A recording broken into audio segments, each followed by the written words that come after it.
Assalamualaikum warahmatullahi wabarakatuh. Sebelumnya perkenalkan kami dari kelompok 2 KID 1, mata kuliah rekayasa dan perangkat lunak. Sebelumnya perkenalkan, saya Sandy Prasetyo dengan NIM akhir 021. Dan saya Hadi Purnomo dengan NIM terakhir 013. Dan saya Muhammad Hisham dengan akhiran NIM 028.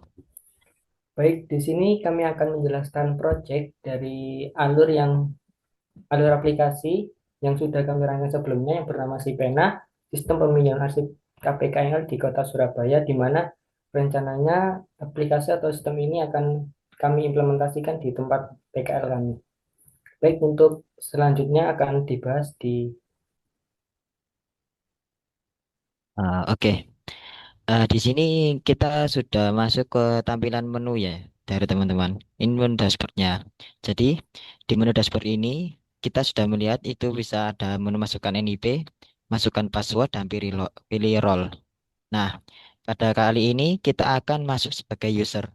Nah, oke, kita masukkan dulu NIP-nya yaitu 2013 dan ini sudah saya daftarkan ya. Nah, sebagai pilih role-nya itu sebagai user.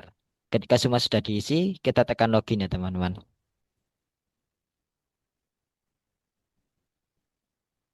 Oke, ini adalah tampilan menu dari untuk user.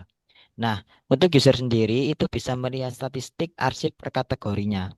Jadi bisa melihat apa ya, berapa banyak arsip yang sesuai kategorinya. Misalnya yang paling banyak untuk kategori keuangan dan surat resmi. Ini yang paling banyak yang sudah dimasukkan oleh arsiparis. Gitu. Nah, oke selanjutnya untuk ke menu daftar arsip ya teman-teman. Oke, sekarang kita masuk pada daftar arsip. Menu daftar arsip. Nah, di sini kita bisa melihat detail-detail apa saja arsip yang sudah dimasukkan oleh arsiparis. Nah, pada menu daftar arsip ini kita bisa melihat klasifikasi, judul arsip, kategori, status, dan aksi. Nah, status dan aksi ini maksudnya apa sih teman-teman? Nah, maksudnya ini statusnya ini arsipnya itu dipinjam ataukah tidak dipinjam. Gitu. Nah, semisal kita mencari surat edaran internal. Nah, coba kita cari, ya, coba kita cari surat edaran internal. Oke. Nah, di sini sudah muncul ya teman-teman. Arsip yaitu surat edaran internal. Nah, semisal kalau kita mau pinjam, kan ini, oh ya, di statusnya ini kan sudah terlihat tersedia. Nah, ini maksudnya ini dan juga arsipnya ini belum dipinjam. Nah, apabila arsipnya belum dipinjam, pada tabel aksi, nah itu ada tulisan pinjam. Berarti kita bisa meminjamnya ya, teman-teman. Jadi kita tekan pinjam.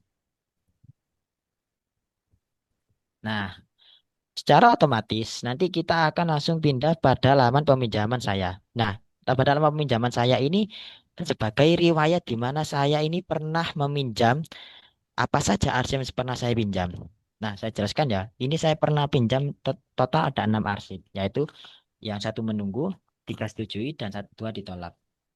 Kan kita tadi sudah pinjam ya teman-teman, yaitu arsip surat edaran internal.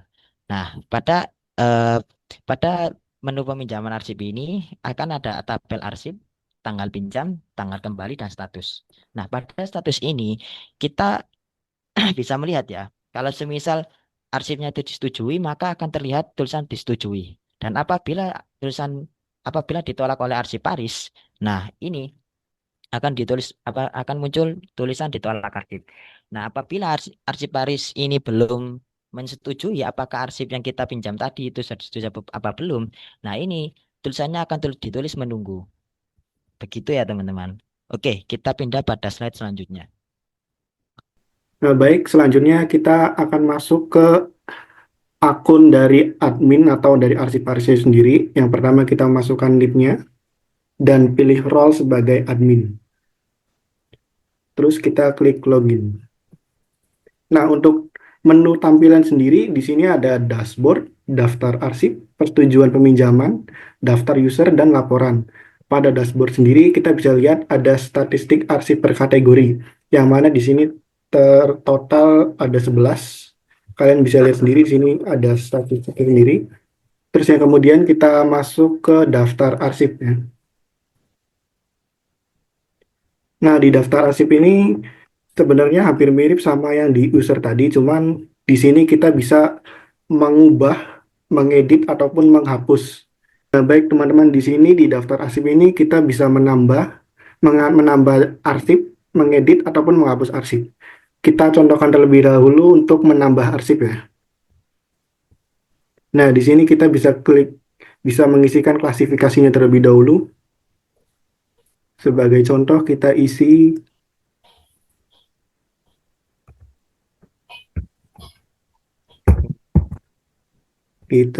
keuangan ya teman-teman. Kita isi judulnya juga.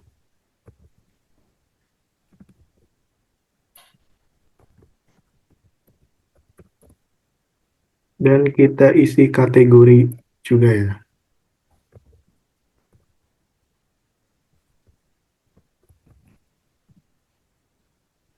Jika sudah, kita bisa klik tambah. Nah, kita bisa cari arsip yang sudah kita tambahkan tadi.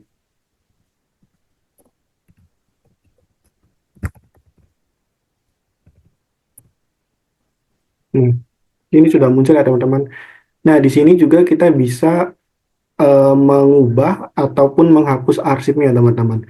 Kita coba untuk mengedit terlebih dahulu dengan mengklik ikon edit, lalu kita bisa mengedit dari kategorinya, judulnya maupun klasifikasinya. Di sini kita contohkan judulnya aja teman-teman, kita ganti.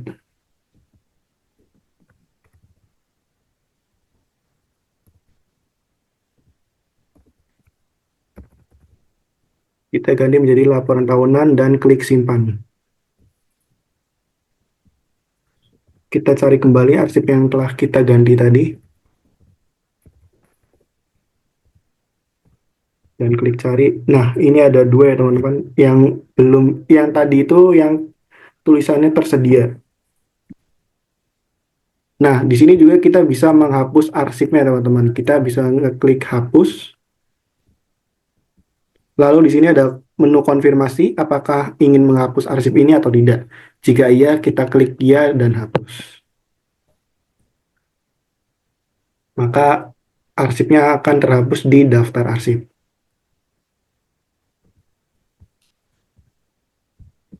Selanjutnya sampai Isan.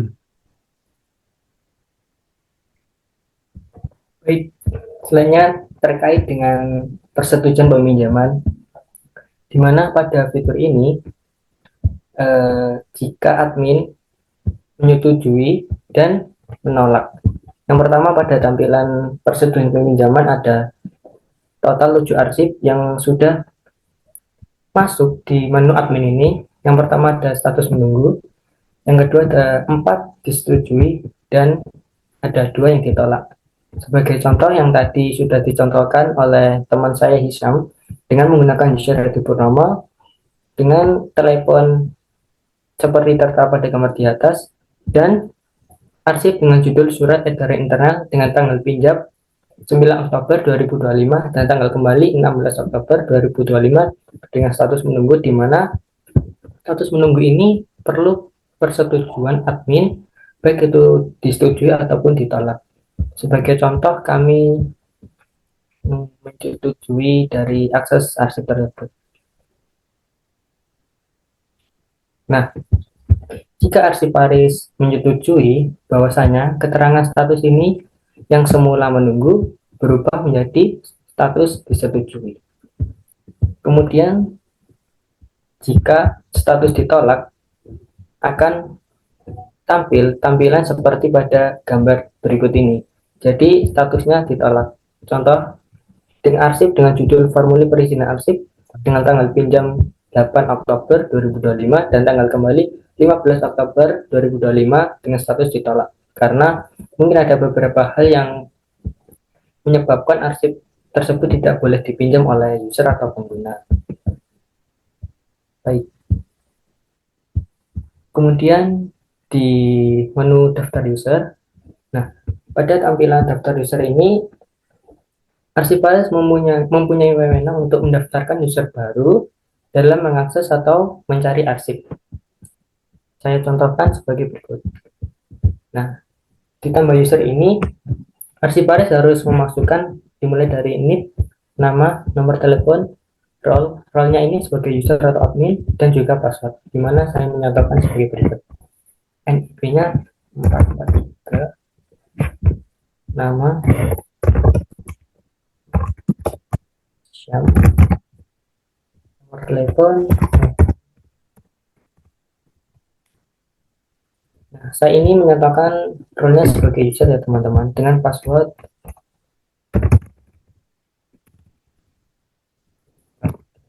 Kemudian klik tambah. Nah, jika tampilan penambahan user berhasil akan memunculkan di kolom nomor 5 ini NIP dengan keterangan 443, atas nama Muhammad Hisham dengan nomor telepon sebagai berikut. Role-nya ini role sebagai user. Kita juga bisa mencari di query atau pencarian dengan daftar user mulai dari NIP, nama dan nomor telepon. Misalnya saya mencari dengan kata kunci NIP. Nah, ketika saya mencari dengan menggunakan NIP dengan contoh 443 akan menghasilkan nama yaitu Muhammad Hisham. Di menu daftar user ini bisa melakukan edit dan juga hapus user. Contohnya ini mengedit mulai dari NIP. Saya tambahkan dengan kemudian disimpan. Nah, setelah berhasil tersimpan akan memunculkan tampilan seperti berikut ini.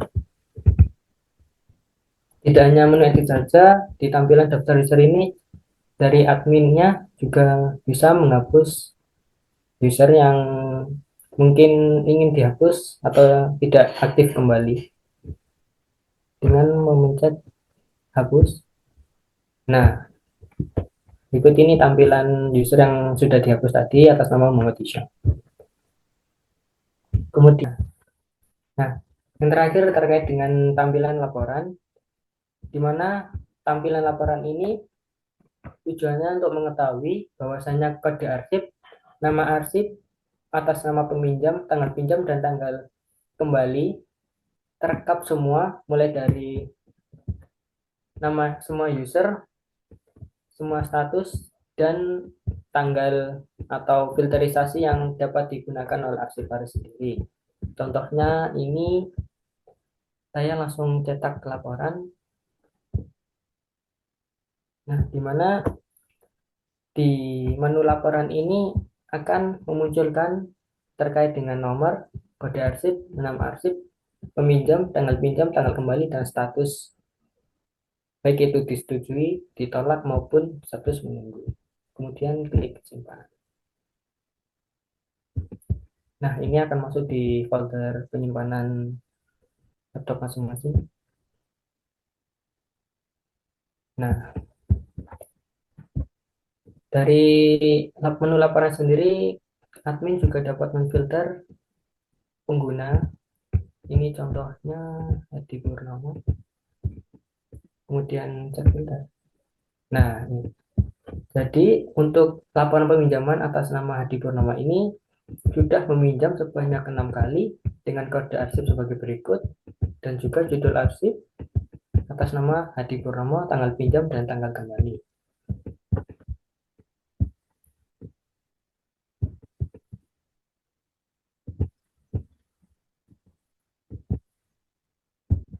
Oke, setelah semua pemaparan penjelasan bagaimana tampilan dari admin dan bagaimana admin bekerja dan memproses arsip, sekarang kita coba cek lagi, apakah arsip yang tadi kita pinjam, apakah benar-benar sudah tersambung dengan user, ya, dengan tampilan user atau tidak. Oke, kita masuk dan login ya. Nah, langsung saja kita ke peminjaman arsip saya. Nah, kita lihat apakah arsipnya benar-benar sudah disetujui apa belum. Nah, tadi kan kita sudah pinjam arsip yaitu surat edaran internal. Nah, kita lihat di bagian di apa tabel status. Nah, tadi kan sama arsiparisnya kita sudah disetujui atau sama arsip sama adminnya kita sudah disetujui. Maka akan muncul tulisan disetujui. Maka setelah muncul tulisan disetujui tersebut, maka kalian tinggal tunjukkan pada arsiparisnya. Maka arsiparis tersebut akan mengambilkan arsip yang kalian maksud. Gitu. Oke, kita kembali lagi ya pada tampilan awal. Baik, mungkin cukup sekian pemaparan dari proyek aplikasi kami yang bernama Sipena. Mungkin apabila ada kritik dan saran yang membangun terkait proyek aplikasi kami, bisa disampaikan melalui kolom komentar YouTube kami. Baik, mungkin cukup sekian pemaparan dari kami. Kurang lebihnya mohon maaf. Assalamualaikum warahmatullahi wabarakatuh.